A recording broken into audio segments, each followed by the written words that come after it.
Welcome to video 17 in our series, You'll Get Through This by Max Lucado. We are in chapter 6, where we are discovering what God says about waiting.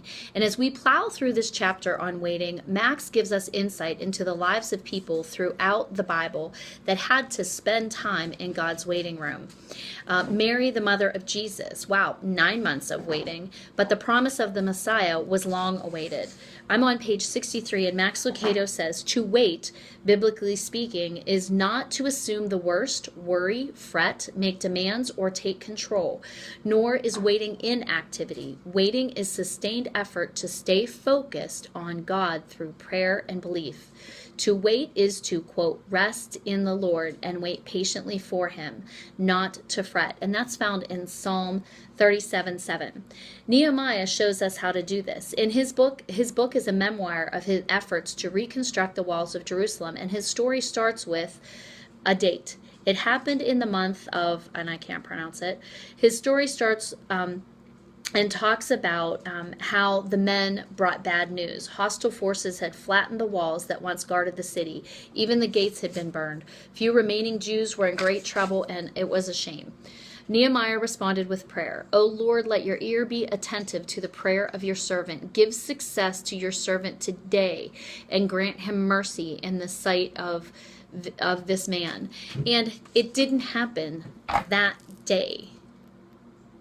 Nehemiah prayed for 24 hours, 7 days a week.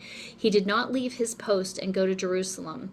The first verse of the second chapter reveals the length of time that he waited, and it is 4 months. So 4 months from the first time that Nehemiah prayed. We also see that he says in here how waiting is so much easier to read about than to do, right? We seem to constantly be rushing from one thing to the next, maybe from one pit to the next.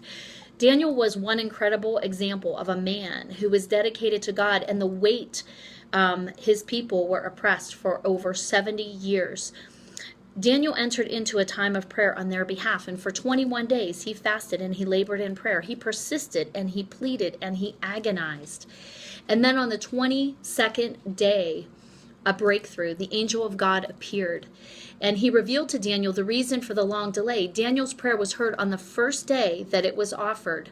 The angel was dispatched with a response. The very day, it says in Daniel, the very day I was sent here to meet you. But for 21 days, the mighty evil spirit who overrules the kingdom of Persia blocked my way. Then Michael, one of the top officers in the heavenly army, came to help me so that I was able to break through these spirit rulers of Persia. And that's in Daniel 10, 12, and 13. So while we are waiting, things are happening as we talked about yesterday. But here is something important to remember. Your dentist or your doctor doesn't come in and sit beside you in the waiting room while you wait, but our God does. He waits with you. He is in the wait with you. He never leaves you and he never forsakes you. So press on and press into him and wait